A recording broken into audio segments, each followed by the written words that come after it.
Hey, it's Chris. What are we doing? Don't back it. Don't FOMO. Do not feel like you're missing out on any game. You aren't. You have too many games already. That said, preamble over. If you're still okay with the criticisms, the critiques, or the faults of any of these, perceived, as always, mine, you can still get the game. But just don't feel like you need to, like you're missing out. Once a week on Reddit. Oh, guys, how do you guys deal with FOMO? Let's go. This is how you deal with it. Yep, Nemesis Retaliation. Here it is. $4.5 million. Everybody else is riding this train, Chris. Why shouldn't I ride this train? This is going to be an awesome game, Chris. This is going to be a top 100 game of all time, Chris. The other ones are already doing amazing, Chris. Why wouldn't I want to get this one? Because you already have one of the other two, or you don't like one of the other two. This isn't going to change your mind if you didn't like the other two. This isn't going to necessarily be better. I mean, there's a lot of people already that if you ask them, Nemesis or Nemesis Lockdown, you know what they don't say? They don't say, you know, Chris, they both provide a completely different experience that I feel like completely puts in a different space in my collection that I feel like I can both have them equally and feel like I'm getting a full return on my game in the first place. No, nobody ever says that. They don't even say anything about the expansions. I mean, like the Aftershock or the Untold Stories expansions from the first one, whatever the stretch goals were for first Nemesis. That's about the only expansion that I ever see people recommend routinely online. Everything else, all of the other, types of creatures, all of the other content, hardly any of that is ever recommended. And so I give them a ton of kudos in two ways in this campaign. One, standee version. I think that's amazing. I love the fact that they wanted the standee version. Huge kudos, because I give Awakened Realms kudos all the time about separating their miniatures out. Second huge kudos. If you can get the other stuff, all that other stuff that I said you don't need, they're offering it. They're not marking it up. They're not making it extravagant to get, but we'll still talk about another reason why you shouldn't get it in a minute here. The big thing I have with this, at the time of me filming, there is no rule book. There is no rule book. That should be first and foremost. If you are looking at spending $100+ on any game whatsoever right now, I'm sorry, gameplay, as much as people said, previews, this is walkthrough, that, this tells me what it's like, Chris. Well, the fact of the matter is, it doesn't necessarily. And, a minor trivial point here is that they even mentioned in the first update that their prototype is meant for 2 to 4 players. This game is registering right now, and they say this in the update as well, 1 to 5 players. So if you're a solo person, or if you're really looking at this at 5 people, go look at other games. But if you're looking at either of those extreme player counts, well, I'd be a little bit nervous that they don't have those modes fully fleshed out and how the dynamic gameplay is going to be different, because solo is always different, folks. And then 5 player, that's a lot of game going on here. And I just think that getting more to save more is never a good deal. I don't care. This part right here, this is pure marketing. Save $174. That's like if you buy a ton of money's worth already, right? Well, Chris, I spent $300 and I saved $100, Chris. Well, you know what? I spent $100 and didn't spend $200 more that you spent. So you're still spending more. If you're going to spend any amount of money on a game nowadays, if you don't have a rule book to tell you how much minutia, how much overhead, how much ingrained rules are going into these videos, because for every rule that I sometimes tell you in a video, I'm probably not giving you one as well. Because unless you watch those videos that literally, the watch it played video style, if you watch anybody else that's not a literal rules explanation, you're missing out on a decent chunk, percentage-wise, of rules. You are. I've done those videos, there's some internalized, there's some I glaze over, there's some minutia, there's some errata, there's some, edge cases that don't get covered. And Awakened Realms, to be frank, doesn't have, unfortunately, the best track in some of the rules errata side of things. So that's not a huge concern, right? Like, because gameplay trumps everything else all the time. But nowadays, if I can't get a game easily learned, I don't really need a game in my collection in that sense. There aren't too many games in my collection that I can't go, oh yeah, I can really learn how to play this really, really easily anymore. Because that's a barrier to entry. When you have this many, you know what I'm talking about. So, I mean, all of the other awards and for the other Lockdown and Nemesis are absolutely fantastic, right? But is this one actually going to be dramatically different enough? The modularity, the oxygen mechanic, the different characters, the different weapons, the more combat-based oriented approach. Is that actually what you want? Are you going for the thematic incorporation of the original Alien movie and you want more of the horror gotcha, you know, style rather than the slug 'em out dungeon crawl-esque that we see more commonly nowadays. So that's what you have to ask yourself. And I don't think that this is necessarily going to answer you right now on the page, because some of those nuanced things, you know, are maybe in some of the videos, but the page is another, you know, show me the content, the pictures of the stuff in the box, rather than, hey, let me run you through what an actual mechanic that's different in this game looks like. You see the quotes up here, but you don't see this is mechanically how it's different on the page. You see this is slight new right here, for example, but not a whole lot of how does that work? How are we going to be utilizing that? So again, I just love to see a rule book before the end of this campaign. Problem is, there really wasn't one for Dragon Eclipse either. And no, just like with chip theory, that's not a bug, folks. That's a feature. There's a reason people aren't getting shown rule books on campaign pages. From a marketing standpoint, they've looked at it and said, we're going to gain more people by not having a rule book than we are going to lose people by saying they won't back it without a rule book. You know, case in point right here. Case in point. You don't get almost 20,000 backers by doing that. Now, yeah, you may have a few hundred, but you have a few thousand that are probably saying, you know what, Nemesis, Awakened Realms, I trust you to put a good game in my hands. And again, I'm not going to say that they won't, but I've been burned nowadays enough by games that I thought I would like, only to read the rules, have it out on the table in front of me, and go, well, this isn't any fun. Well, this doesn't make a lot of sense. Wow, this is a frustration in learning. And you know what? Again, too many games gets put back in the box on the shelf on the trade sell list. And I don't buy games to resell them, period. You shouldn't either. No FOMO. Yeah, you'll get a great price on this. Yeah, you won't lose money. That is a horrible, horrible, horrible, horrible, horrible way to go about this hobby, because you're going to end up with all of this stuff that you eventually just can't even get rid of. And then you will end up losing money because your whole approach is going to fail at some point, because the exclusivity or the backing of too many projects is going to catch up with you. The other last point that we have to scroll down to here, and why I said you should not necessarily be looking at some of the other stuff, let's go down to the shipping here. Shipping. Folks, if you're getting the old stuff and the new stuff, so some of the stretch goals and maybe the new game, whatever combination, you're not going to get that. You're not going to get that until April 2025. And, you know, spoilers here in case you aren't familiar with Awakened Realms' other projects. Again, crowdfunding in general is late. Crowdfunding in general, most projects are 3 to 6 months late. No big deal. Awakened Realms is at least that with almost all of their projects, especially when they're in multiple waves, especially when they're doing multiple languages. If you're not an English backer, you're going to be lucky to get this in 2026. But if you're looking at this and going, I'm going to get the old stuff and new stuff, are you willing to put in, you know, I don't know, 300 plus bucks in maybe 2025? Let's be honest, probably closer to 2026. It's end of 23 right now. You're talking 2 years-ish, plus or minus. Probably a plus, like I just mentioned. That is a hell of a lot of money to just have tied up for that long. I don't care if you have the superfluous disposable income. That's a lot of money to tie up. Go buy some of it at retail sooner. And that's the other thing I'd say is anything you can scrounge at retail on the secondary market, you have 2 years to do it, plus interest off the bank that it's making you in the first place. So is it really worth waiting from that side of things? Shipping's fine, whatever. Shipping cost isn't the issue here. So yeah, there you go. That's Nemesis. I mean, again, I wish there was a little bit more, but it's preview, unboxing gameplay. And you probably won't see a whole lot else. Maybe there are a few other prototype copies sitting around there that are going to be floating and popping up, but they did a pretty good embargo and they put most of their stuff out right at the beginning of the campaign. So who knows if you're going to see more. Again, who knows if you're going to see a rule book, but anything, like I mentioned earlier, without a rule book nowadays, for me, is a very hard yellow flag. Am I going to tell you that I won't end up with a copy of this in my collection? No, absolutely not. You know, the first two aren't terribly, you know, super of interest, and I like to slug them out. But again, what worries me here is there's a 40-page rulebook hidden underneath, not a, you know, 15-page rulebook nowadays as well.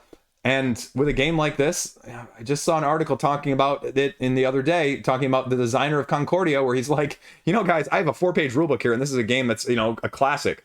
You don't need 40 pages. You know, it was comparing a few of those things. Not, you know, as blank slate as that or as cut and dry, but it's something to think about too. DCeased, the Zombicide game. Do you have a Zombicide? You don't need this Zombicide. Is the Zombicide doing anything drastically different? No. Is this drastically different than even the Marvel one that is still in the process of being delivered to a good majority of backers like myself?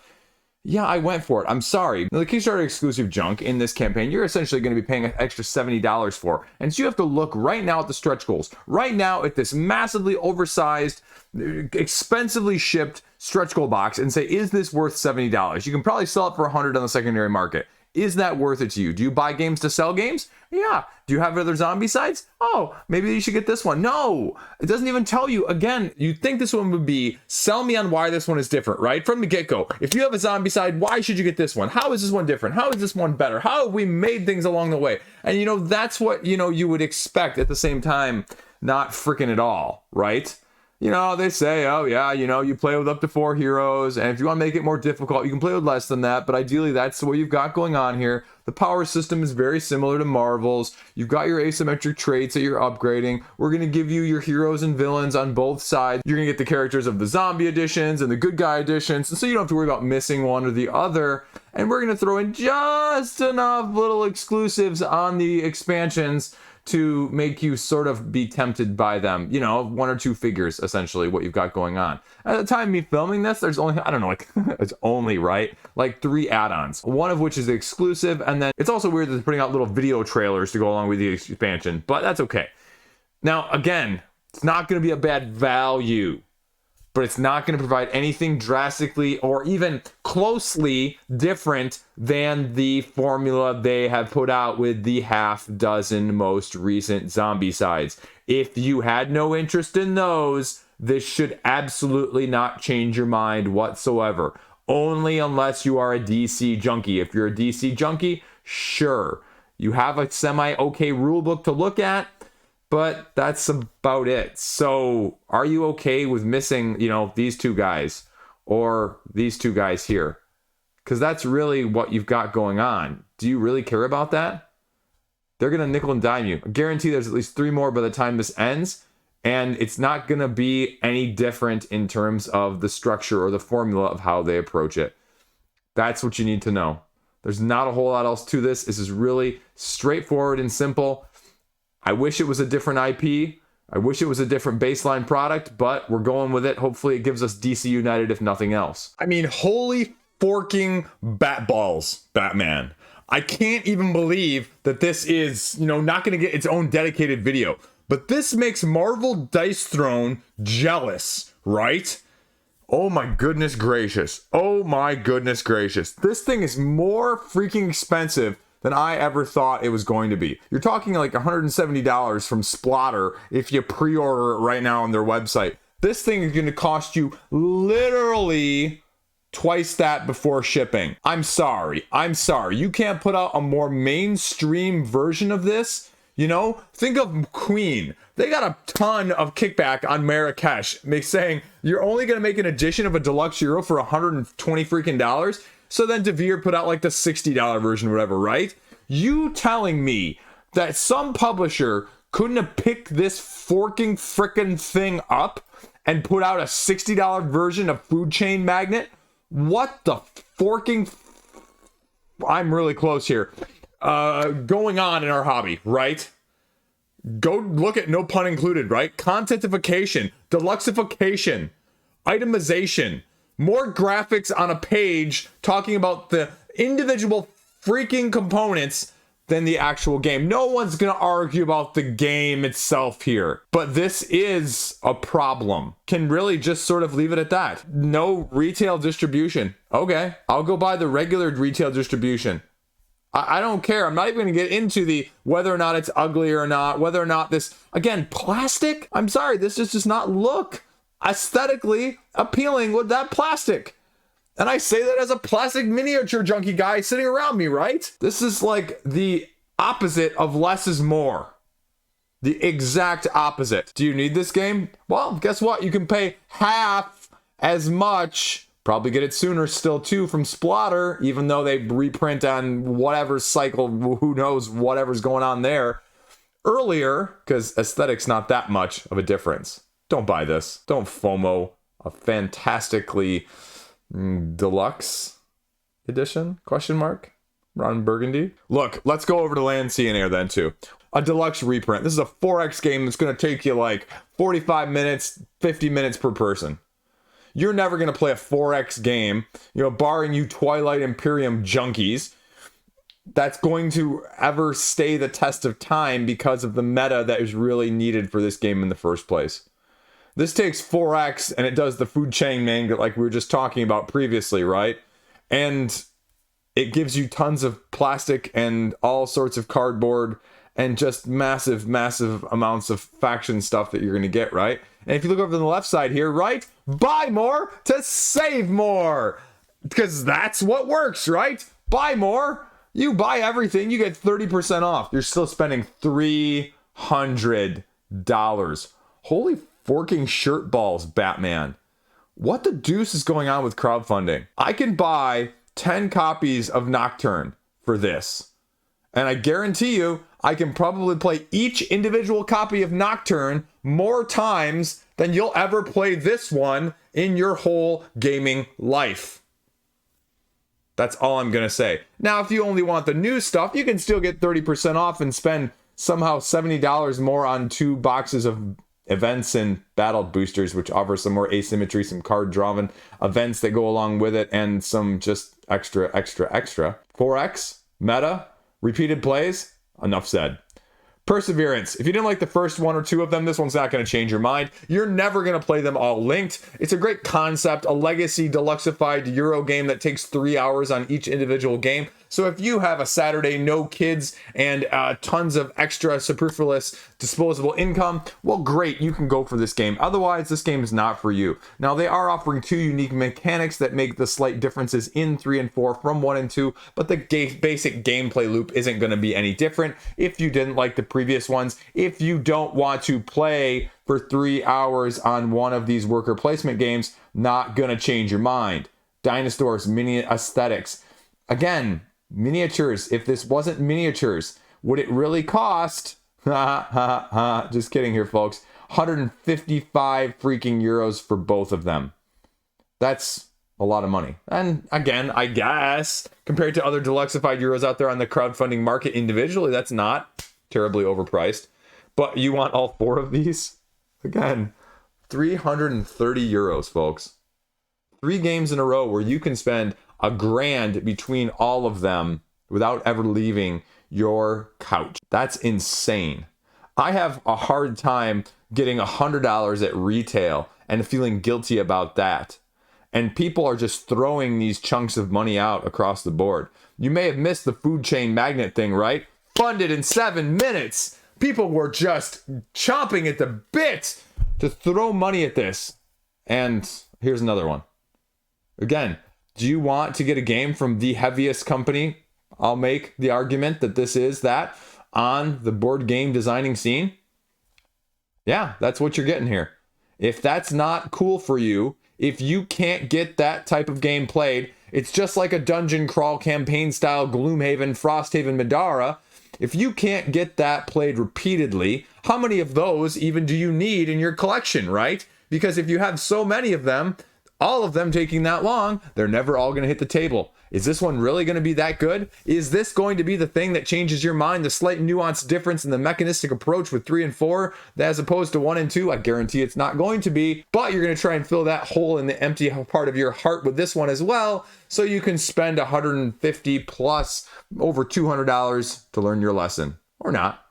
Go ahead and get it. I dare you. Stars of Akarios. Speaking of wanting to spend extra money, here's another $600,000 project. Let's just skip right to the good stuff here. Gameplay pledge, $200. You want everything new? It's still going to be $100 extra worth of expansion stuff. And you want everything? Oh, look, another $300. Holy $300. That is horrible, folks. The fact that I can pull up, not the fact that there are going, but there are simultaneously going 4 projects that can cost you easily $300 before shipping. Warning lights should be going off if you're looking at even one of these. You should be, cutting your credit card in half right now if more than one of these is of interest to you. You don't need any of these. You're not going to get played any of them. They're going to take up way too much space. This is 4X Star Wars X-Wing meets, campaign narrative. And I guarantee you have enough campaign games if you're looking at this one at all in the first place.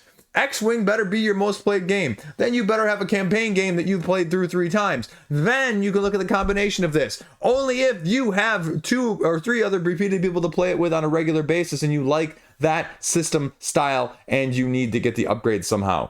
Because if you don't, wait for it, trade for it. There's plenty of people that screwed up and bought this the first time around that I'm sure will sell you it on the secondary market that are dying to unload it and not lose as much money as it was otherwise sitting on their shelves collecting dust.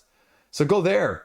Then late pledge this, late back this, and find out that way. Don't pledge it now. Come on. We'll hop over here to Backer Kit for the hell of it.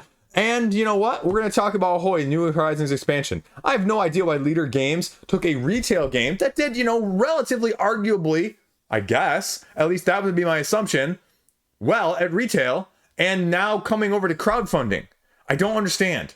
You had a lot of hotness, you had a lot of hype, especially pre-convention when this thing came out. You had people scalping it on the secondary market. And now you're going to crowdfunding. Now, I don't blame them for going to crowdfunding, but is that a sign of maybe things not going as well at the retail side of things in the first place? I don't really think this is a game for anything less than 3, if not probably 4 people. You don't buy this game if you're playing this with 2, because there are going to be factions that you will just never use. So why the heck are you looking at the expansion? Well, because you get a second yellow or blue or red, whatever the color is, of each of them. So then you can have 2 options on each color for your 2-player games. No! Now, if you really, again, loved your route but like some asymmetric lighter style with the pirate theme, sure, go ahead and get it. It's about an equivalent wash right now. Leader offers you a better price, in theory, if you're in the right shipping zones. But there's nothing exclusive. You don't know if you're going to want all this stuff. Your mileage is going to completely vary. And if you've ever bought in Root, you know you shouldn't buy this game in the first place either, because it's going to have all the stylistic trappings of the same issues that make it so that you can't play Root in the first place. Or that makes Root a much better digital game ever than the board game as one of the top ranked board games of all time. I'm going to guess it's somewhere in like the top 50 right now. Chris just said a board game that's in the top 50 is outperformed by its digital companion. Yeah, he did. It's a hell of a lot easier to play there too. Yeah, I'm getting sassy with you. But again, look at this. This is all you only get to add these 3 down here if you play with 3 or 4. So if you're buying this expansion, you're not going to get to play with these if you're not playing with that. If you're a 2-player gamer, you don't buy this game. Period. You want to support your favorite indie publisher? Awesome. Do it. You want to, buy stuff that you're going to play though at the same time? Pass. Bullet Universe, 2 new expansions. I'm going to own them. I'll tell you this right now. I don't know if I'm going to get them on crowdfunding. With the shipping, it's probably going to make it more expensive. The only other one thing I didn't like was that they included the Beethoven promo in one of the 4-packs. And they said there's no difference except for aesthetics. And that you're going to get the free promo upgrade as an alternative art if you back this, if you were a prior owner. I mean, that's fine. And again, it is going to be, just like I said with a few of these others, that you support them on crowdfunding because you want to support them. Not because you're going to get the best price, not because you're going to get extra content. You just support them because you like supporting them. And that's maybe the reason I'm going to do it, because we all have a couple of these, right? We all have a couple of these that we feel sympathetic, empathetic for. And you know what? That's okay. But you can't let that control all of your decisions. Those need to be the exceptions, folks, not the rule. Too many games not played, too many games sold, too many games still in shrink. We need to come up with the badge and the name of the badge that we put out there for whoever has the most games in shrink, either being sold or still on the shelves, right? So again, I love Bullet. The top 5 game for me all time. I love the aesthetic. I love the mechanisms. The real time is awesome. The 3 different modes, amazing. I am biased towards this. And you know what? It's going to be slightly equivocal. And when it goes wider, after, they did their little shop thing for a good time. After it goes wider, you'll probably be able to get it slightly cheaper. $10, $15 at most. But that's what you need to know. There you go. Wasabi, kids table board games. It's light. It's lighter than it looks. It took the old Wasabi, it got rid of some of the randomness, which also got rid of some of the, you know what, you might just get screwed style of things. You're just gonna be able to pick and choose whatever you want from this side market and put it down wherever you want. So, you know, they're getting rid of some of the randomness, like I mentioned, but they're also getting rid of some of the overall, you know, tactical nature of it, right? Like, I'm given this, there go, I have to make this, right? You're giving me crappy lemons, I have to make crappy lemonade. Now you just get whatever you want and people are going to adapt to what's on the board. So it's going to be slightly different, I guess, in the tactical nature, but maybe more strategic overall. Kids Tale of Board Game puts out a deluxe product, but, you know, with the last couple, it's kind of, your mileage is going to vary. They go for the heavy, cute aesthetic, and the gameplay is more in the lines of a Flamecraft rather than a hegemony. Again, know what you're getting into. Price point's going to be fine. It's going to be like Nocturne, which we'll talk about in a second. That's never the issue, but it's going to be a lot lighter. And is it going to have the depth of replayability you want? Or is it going to get a little old after a couple games? I don't know. I don't think so, but it just might also be too light for you in the first place. Stretch goals are fine. You're going to get a little extra gameplay content like I mentioned. You're going to have a little couple mini expansions that they throw in with all their games. So I don't worry about the value with this one. I worry about is this going to replace a different lighter style game of 30 to 45 minutes in your collection or not? And I'm glad that they chose the wood-shaped big Wasabi rather than the poop Wasabi that was on there on the original game page and the first day that it launched. But do you need it as a set collection recipe style line 'em up tile grid laying game?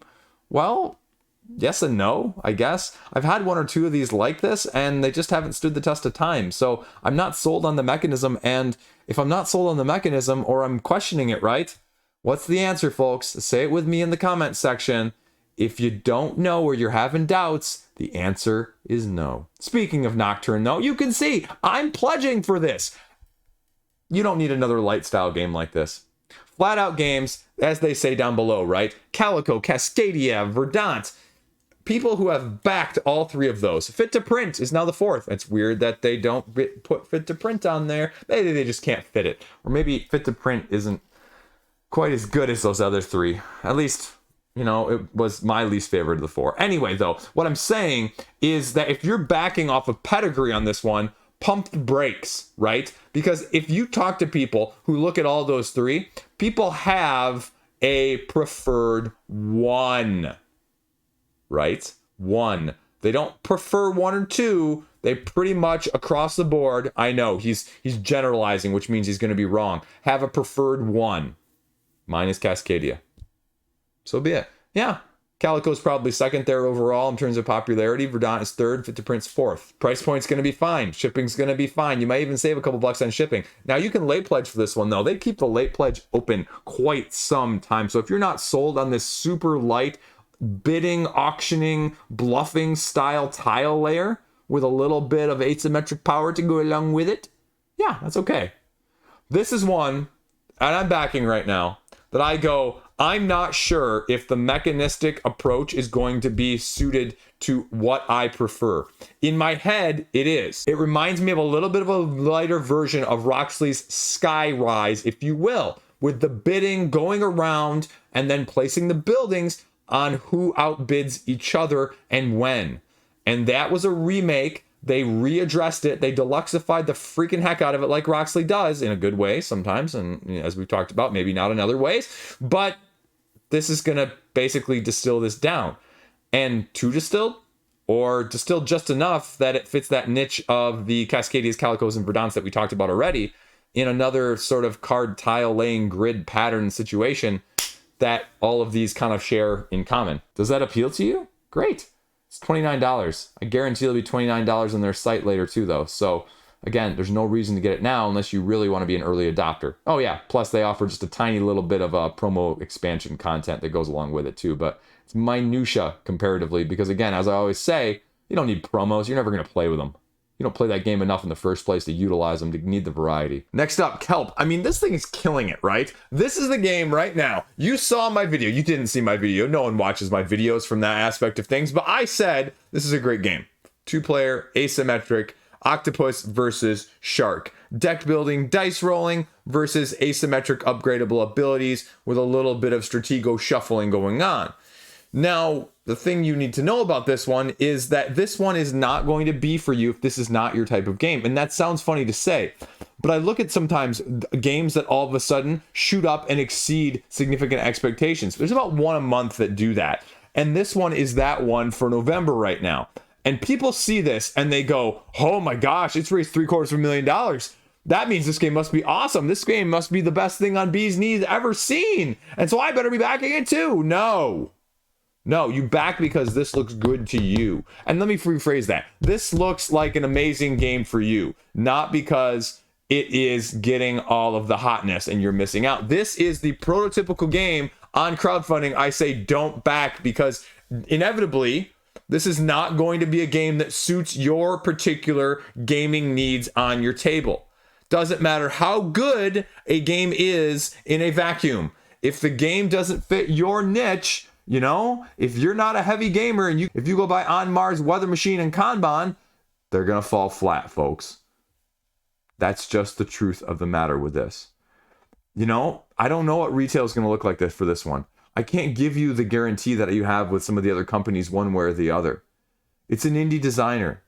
As the famous Cole Worley says on Reddit, well, you back them because it's an indie publisher and you want to support them. Not like anyone else ever says that or anything. But that's really what you're looking at here. It's expensive for what it is. No lie, right? Deluxe bundle with a little modular expansion here. Shipped is going to cost you close to $100, folks, for a 2-player asymmetric dueling game. And that is a tidy sum for all the comparables that you can go buy on the market, Lost Cities, Hanak Mikoji, or anything else along those lines. And although those aren't, you know, of the same asymmetric ilk, they're 2-player head-to-head low overhead games that are going to be easier to play. Go buy some Onitama, right? Hive, Tak, anything else along those lines. That's going to be the question. You could probably buy most of those games that I just mentioned for the same price as this. Again, I say this as someone who loves this game. I say this as someone who really, really liked it as a whole. But if it's not right for you and you don't have any of those other ones and you're looking into dipping your toes into this 2-player asymmetric side of things, go check out those first. And thank me later in the comment section. Adventure Time Card Wars 10th anniversary. I don't know why this is getting so much. And I have to feel like it's because there's a little FOMO out of print cryptozoic fear going on, as well as some nostalgia playing into this fantastic IP. And again, I say that as someone who loves Adventure Time. But the card game mechanic is not significantly strong enough for me to feel comfortable, especially with the element of added deck construction to go along with it. Don't be fooled. You can start with your pre-constructed, but if you're not fully taking advantage of the construction efforts, it's going to be like a lot of these games, whether they're asymmetric, they're faction-based, they're superhero-based, they're scenario-driven, Arkham Horror, Lord of the Rings. If you're not deck constructing as a whole on a routine basis, your mileage is not probably going to be worth it. Because essentially what this is doing is this is preying on the collector's side of things on this campaign. Get it all, guys! Boom! Flashing lights! Get it all! Get it all! Get it all! Get some deluxifications! Get all the packs that we didn't make available on the secondary market already! And is it going to be the best card game? I mean, I think it's okay-ish. Again, I haven't played it, but I'm going off of comments, reviews, and thoughts on it elsewhere. Aesthetic is fine. I think it plays into the theme of Adventure Time nicely. But is it I'm getting it because I'm not sure it's going to show up at retail? Or is it I'm getting it because I think this is an absolutely fantastic incorporation of an LCG, TCG model in a nutshell with an IP that I love? How many of those are wrapped up together and can you differentiate them? And so especially with the price point, with most of the price point being reflective of the deluxifications and the significant more content that you're ever going to use, especially if you don't construct in the first place, it's probably a pass from that aspect of things. Undergrove, $400,000 from AEG. Another mushroom-based resource management style game where you're converting something into something and the something else into something else. And by the time you've left enough carbon footprint, whoever has the most something else is going to win. AEG has not shown me significant, I need to get this on crowdfunding value in their last 2 or 3 projects. Again, nothing to say about the quality of the game. Hargrave has a great pedigree to base things off of. I think you're pretty solid in saying the basement is rather higher than some of the other games, but you know, is the ceiling going to be there? And the mini expansions can be hit or miss. I've got my Rolling Heights that I picked up from AEG on their spring, May, whatever sale for less total, including shipping, than it was in the crowdfunding to get it without shipping. So when that happens, and again, the mini expansions on that were not significantly necessarily worth it in terms of overall gameplay content, I look at this and go the same way. Because essentially for double the amount of money you can pay, you can get a deluxe edition. Because as a resource card-based management game, $40 may be about the price. This also may be less at retail. Because do you really need the embossed silver deluxe box, the micro expansion, and slight core upgrades when you don't even know you like the game? If you know you like a game right, paying for deluxe components can be the chef's kiss of excellence. But if you're trying to figure out if you like the game in the first place, you haven't played the game at all, and it's sort of a haha mixed bag, well, you know what? That's a hefty price to pay for almost double the cost of the game in the first place on a crowdfunding before shipping. And that's why I would say pass on it right now. Again, not because I think this game is going to be bad. Arguably, so far, apart from Kelp, this is probably the second most solid overall game that I've talked about in this video. But is it actually going to be worth it dollars and cents wise on crowdfunding? That remains to be significantly seen. Old King's Crown is going to be ending shortly after I film this too. I talked about this one in the last Don't Back Anything, right? Don't back this game. It's more expensive than what I thought it was going to be. But just similarly to what we said with the other in-published game, Kelp, you're going to pay for an indie publisher to get something produced that's really cool. This game is going to be a lot of people's vibe. This game is going to be very, very well thought of by a lot of people. There's also going to be people that are going to buy this just like Root and hate it because what they thought and what they got were not paying attention to what was on the page. Those two things are not the same. There is a significant meta social dynamic with this. There is bluffing, there's bidding, there's a style of auctioning to go along with it. There is just some crazy chaos. You can't keep track of all the asymmetric stuff that's going to be going on. The depths of strategy and the areas of outcome that you're going to be having to manage are not going to be all memorizable, controllable, and perfect information as you may want in more of this style of game. And that's going to frustrate the heck out of you. You're going to have to know some of the asymmetry of your team. You're going to have to know some asymmetry of your opponents. It's not going to be easy to know your opponent's asymmetry. And the cost, again, is not insignificant. With the expansion, you're going to be talking over $100 shipped. That's not inexpensive. This has some of the best freaking artwork on crowdfunding in 2023. But don't be conned in, just like I said, or fooled with the previous aesthetic of Kelp or with Stacked of saying, then, therefore, I must love the actual gameplay. Gameplay trumps everything. If you don't like the gameplay, I'll make the argument this is going to be best at 3. It's going to be super chaotic, but crazy fun at 4. I wouldn't probably play it with 1 or 2 right now, my preferred player counts. And so does that player count line up as well? The overhead's not insane, but it's going to be a little bit of a round learning curve where, yeah, the dynamic is going to be completely crazy depending on how you like to do things and how your group evolves as you play through these phases. Is that worth it for you? Are these prices worth it for you? You have to ask yourself that question with all of the crowdfunding, Kickstarter, GameFound, cost inflation going on alongside all the deluxification going on. Let's hop over to GameFound. Singularity. You heard my video. You didn't watch my video, just like you didn't watch my one with Kelp, right?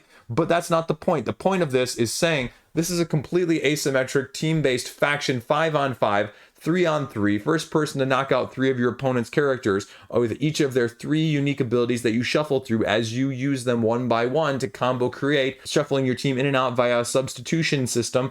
That is gonna not be a good fit for a lot of people. You can purely deck construct, you can come with a precon that's in a slightly different way, more on the lines of a Summoner Wars or an Exceed, rather than a true construction, if you will. But it's not gonna be everyone's ilk, because it's a head-to-head dueling game. Yeah, there's a little campaign. Yeah, I think they're gonna have a solo mode. Yeah, they've got some tie-overs and crossovers from Madara, and I think that's really cool. Again, the aesthetic is wow. But if you're not head-to-head dueling game aficionado, if you aren't looking for something deep along those lines, because truly with a lot of these games, depth comes from replayed content. The meta evolving of I know what you know, what I know that you know that you can do. And that's where this game is going to shine, but in a little bit of a craziness in terms of just, I'm going to combo Riffic, and sometimes if I don't know what I can combo, it's going to make it harder. And if you know what you can combo, well, then you just might out combo me in the first place. I'm a broken record. This is an expensive game for what it is. I'm not going to lie to you, right? 175 for the deluxe, 95 for the solo co-op and the base. And if you want just the expansion content too, with all 4 expansions, it's going to get you 95 as well, plus those stretch goals and the Madara crossovers I mentioned. So value-wise, I mean, I think it's probably something comparable to your Twisted Fables from a few years ago from Dimension Games, but it's also going to be a little more accessible without having to do as much of the construction with having some pre-constructed and only having 3 abilities as a whole. But it's also going to limit you of terms of strategy if you're just not actually paying attention to them. I love the factions and the intermingling between the factions, but the dynamic element of take that heavy combo, not knowing what the other person can do, is going to be frustrating for people as well. For this price point, you're probably better off going to pick up a box of Exceed or Yomi or even a cheap secondary market Battlecon to see if this is your type of ilk at all, and then venture in on this one in the late pledge or on the secondary market when inevitably someone's not paying attention, like I mentioned earlier, and sells it for cost. So there you go. That is the don't back, why you should not get me every single game big wise on crowdfunding right now. If you are saying, Chris, I'm going to get this anyway, right? I'm going to ignore you. You're wrong. You are an idiot for even telling me not to back this. This is XYZ amazing, right? Don't look at it as I want this. Look at this as more of the I am going to have this in my collection 1, 2, 3 years from now. Can you answer that question on any of these games? Any of these games? Can you? That's what you have to ask yourself. That's why I do the monthly look backs on the big stuff from crowdfunding from years past. Because you go, oh, that one's kind of gone. Or, oh, that one's really kind of done. Or it's, right? That's why it's helpful to look at that stuff. I'm sorry if I'm a Debbie Downer sometimes with some of this stuff. Oh, I have to remind you that you just spent $300 on something that's not in your collection anymore, and you only, sold it for $175. Whoops. Again, maybe it's not the disposable income, but boy, is it the hassle, the overhead, and everything else that goes along with it. Because, again, didn't stop the heartache, did it? Whoo! Them's fighting words. Speaking for myself, not for you guys, though. That's all I got. Just trying to keep your wallet safe another week. Stay classy. Have a great freaking day. I have a Patreon, by the way, too. Hit that up. That's all I got. Peace out.